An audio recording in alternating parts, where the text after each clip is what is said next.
এই পর্যায়ে আমাদের এই যে পার্টি, বাংলাদেশ জাগ্রত পার্টি, অনেকে আমার কাছে প্রশ্ন করেছিলেন কেন হঠাৎ করে এই উদ্যোগটা আমি নিলাম। আসলে আমরা যখন প্রবাসে বসে থাকি তখন প্রত্যেকেই সমালোচনা করে, আলোচনা করে বাংলাদেশকে নিয়ে। সবাই তার দেশে ভালোবাসে, কিন্তু যখন কথা বলতে যায় ভালো বলে কিছু খুঁজে পায় না।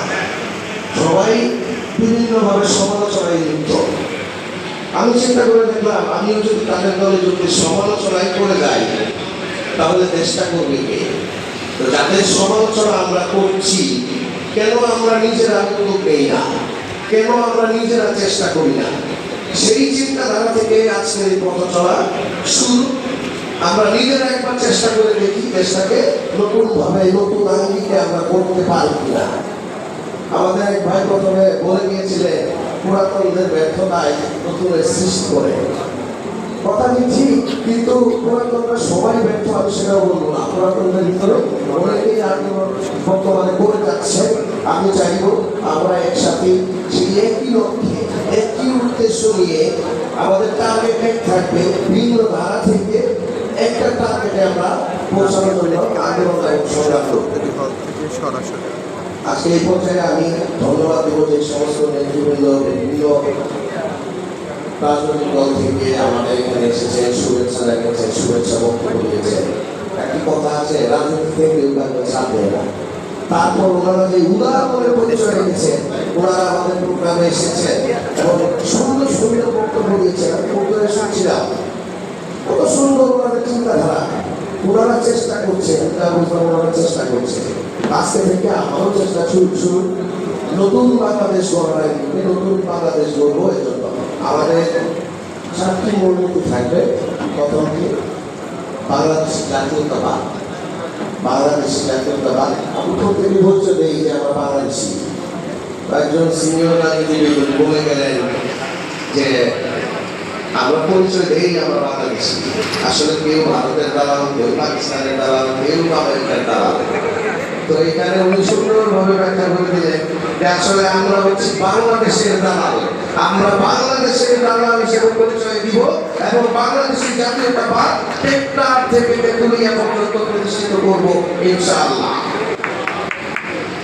আমাদের যে দ্বিতীয় মূলনীতি স্বাধীনতার চেতনা, অনেকে বলতে পারেন মুক্তিযুদ্ধের চেতনা নয় কেন? মুক্তিযুদ্ধ 1971 সালে হয়েছে। মুক্তিযুদ্ধে যে 30 লক্ষ শহীদ এবং 2 লক্ষ মা বোন তাদের সম্মান হারিয়েছেন, 30 লক্ষ শহীদ তাদের প্রাণ দিয়েছেন, তাদেরকে শ্রদ্ধাময় স্মরণ করি। তাদের অবদান দেশ ও জাতি কোনোদিন ভুলতে পারবে না। তারা যদি তাদের প্রাণ না দিত, আজকে আমাদের এই বাংলাদেশ লাল সবুজের পতাকা বাংলাদেশ আমরা পেতাম না। মুক্তিযুদ্ধের চেতনা অবশ্যই সবার ভিতরে লালিত থাকবে, কিন্তু এটা মুখে প্রকাশ করে মুক্তিযুদ্ধের চেতনার নাম করে এই নাম ভাঙিয়ে কোনো ধরনের ব্যবসা করা যাবে না। তাই আমাদের চেতনা হচ্ছে স্বাধীনতার চেতনা, কারণ স্বাধীনতা অর্জনের চেয়ে রক্ষা করা কঠিন। 1971 সালে মুক্তিযুদ্ধের মাধ্যমে আমাদের স্বাধীনতা অর্জিত হয়েছিল। এখন আমরা পাচ্ছি আমাদের স্বাধীনতা রক্ষা করতে। আমার মনে হয় পাচ্ছি না, আমার প্রতি পদে পদে আমাদের স্বাধীনতা হারাচ্ছি। যখন আপনি কোনো কারো বিরুদ্ধে কথা বলতে যাবেন, তখন আপনার স্বাধীনতা থাকবে না। তার পক্ষে বলবেন ঠিক আছে, বিপক্ষে বললেই স্বাধীনতা চলে যাবে। সরকারের বিরুদ্ধে বলে সেখানে আপনি বিপাকে পড়ে যাবেন, সেখানে আপনার স্বাধীনতা থাকবে। আজকে স্বাধীনভাবে একটি ব্যবসা পরিচালনা করতে যান, বিভিন্ন কাগজপত্র যেগুলো আগে লাইসেন্স লাগে তার নিতে যাবেন, নিতে গিয়ে দেখবেন ওই জায়গায় আপনার স্বাধীনতা নাই। একটি চাকরি দিতে যাবেন, যে দেখবেন ওইখানে পদ একটি এবং তার বিপরীতে আবেদন করেছে হাজার হাজার। তো আপনি একটি চাকরি করবেন, চাকরি করার স্বাধীনতা আজকে নাই। এই যে আমাদের স্বাধীনতার যে লুণ্ঠন হয়েছে, এই স্বাধীনতাটা আমরা পুনরুদ্ধার করতে চাই। এই জন্য আমরা স্বাধীনতার চেতনায় কাজ করবো ইনশাআল্লাহ। আমাদের আরেকটি প্রধান কাজ করবো গণতন্ত্র। গণতন্ত্র people by the government of the people, by the government, by the people, for the people. আসলে কি গণতন্ত্র এই জায়গাতে আছে? এই গণতন্ত্রটা কি আমাদের দ্বারা পরিচালিত হয়? 17 বছর ধরে যে গণতন্ত্র ছিল, মুখে গণতন্ত্র চলছে, অথচ একটি মানুষও ভোট দিতে পারে না। তাহলে সে গণতন্ত্র তো যেই গণতন্ত্রে মানুষের স্বাধীনতা থাকে না, মানুষ তার মতামত দিতে পারে না, ওই গণতন্ত্র আমরা চাই না। তার থেকে স্বৈরতন্ত্র ভালো। যেই গণতন্ত্রে মানুষ গুম হয়ে যায়, যেই গণতন্ত্রে মানুষ কথা বললে লাশ হয়ে যায়, ওই গণতন্ত্রের যে স্বৈরতন্ত্র ভালো। এই জন্য আমাদের একটি মূলনীতি হচ্ছে কার্যকর গণতন্ত্র। আমরা গণতন্ত্রে বিশ্বাসী, গণতন্ত্র কায়েমের উদ্দেশ্যে আমরা কাজ করব। সেই গণতন্ত্র কার্যকর হতে হবে, এইটি আমাদের মূলবোধ। এবং চতুর্থ যে মূলনীতি আমাদের, সেটি হচ্ছে ধর্মীয় মূল্যবোধ। এখানে ধর্মীয় মূল্যবোধটা আমরা রেখেছি, ধর্মীয় নিরপেক্ষতা রাখি নাই। কারণ আমরা মুখে বলতে পারি আমরা ধর্মীয় নিরপেক্ষ, আসলে কেউ ধর্ম নিরপেক্ষ নয়, কারণ ধর্ম নিরপেক্ষ হওয়া উচিত না। আমরা যারা মুসলিম, আমরা মুসলমানদের প্রতি রীতি রেওয়াজে আমরা বিশ্বাস করি। যারা হিন্দু, ওই ভাইয়েরা তাদের রীতি রেওয়াজে তারা বিশ্বাস করে।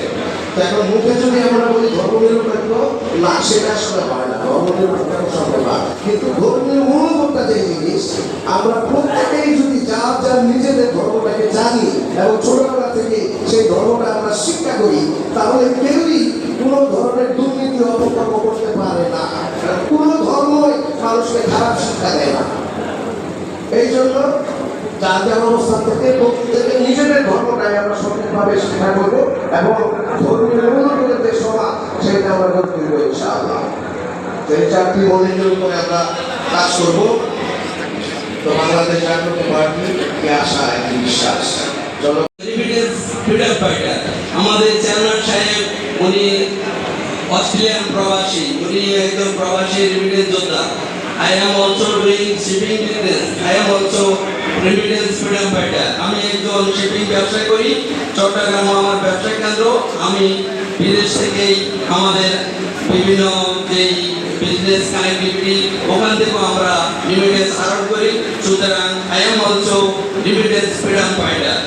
তো আজকে এই মহতি দিনে আসলে আপনাদেরকে একটা কথা বলতে হয়, আমি আমার date of birth also 1st November 1976. Today also 28 November, our Bangladesh Jagrata Party's date of birth. ইনশাআল্লাহ এই নতুন বাংলাদেশে নতুন উদ্দীপনা নিয়ে আমরা আপনাদেরকে সাথে নিয়ে আগামী দিনে নতুন বাংলাদেশ জাগ্রত করে তুলতে চাই। ইতিমধ্যে অনেক ঘটনা ঘটে গেছে, আপনারা জানেন। আমাদের নেতৃবৃন্দ অনেক আলাপ করেছেন, আলোচনা করেছেন। আমরা নতুনভাবেই নতুন বাংলাদেশ বিনির্মাণে আপনাদের সহযোগিতা থাকলে আমরা ইনশাআল্লাহ যথেষ্ট কার্যকর ভূমিকা রাখতে পারবো, এই আশা করি। আপনারা জানেন আমরা আমাদের মূলনীতি, চারটি মূলনীতি আমাদের মাননীয় চেয়ারম্যান সাহেব ইতিমধ্যে প্রচার করেছেন। আমরা এই মূলনীতির মধ্যেই আমাদের সবচেয়ে আমরা চেষ্টা করব যে আমাদের গণতন্ত্রকে সুরক্ষা করার জন্য।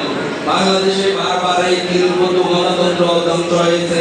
গণতন্ত্রের ধ্বংস হওয়ার কারণে বাংলাদেশে এই বিপর্যয়গুলো হচ্ছে। 53 বছর বয়সে আমরা স্বাধীনতার সুফল পাইনি, গণতন্ত্রের সুফল পাইনি। মানুষের দুর্ভোগের উভয়ের দুর্ভোগ মানুষের লাগাম হয়নি। আমরা ইনশাআল্লাহ আগামী নতুন প্রজন্মকে, নতুন তরুণদেরকে সাথে নিয়ে আগামী বাংলাদেশ নতুনভাবে সাজানোর জন্য আমাদের জাগ্রত পার্টি বিশেষ ভূমিকা রাখবে ইনশাআল্লাহ। আপনারা আমাদেরকে সাথে থাকার জন্য, আপনারা আমাদেরকে সময় দেওয়ার জন্য আপনাদেরকে আমরা আবারও কৃতজ্ঞতা এবং অভিবাদন জানাচ্ছি। প্রিয় উপস্থিতি, আপনারা অনেক ধৈর্য ধরে আমাদের এই অনুষ্ঠানকে আপনারা যে সুসজ্জিত করেছেন, আপনারা আসলে আমরা আপনাদের কাছে চিরকৃতজ্ঞ। আজকের এই অনুষ্ঠানে আমরা সকাল থেকে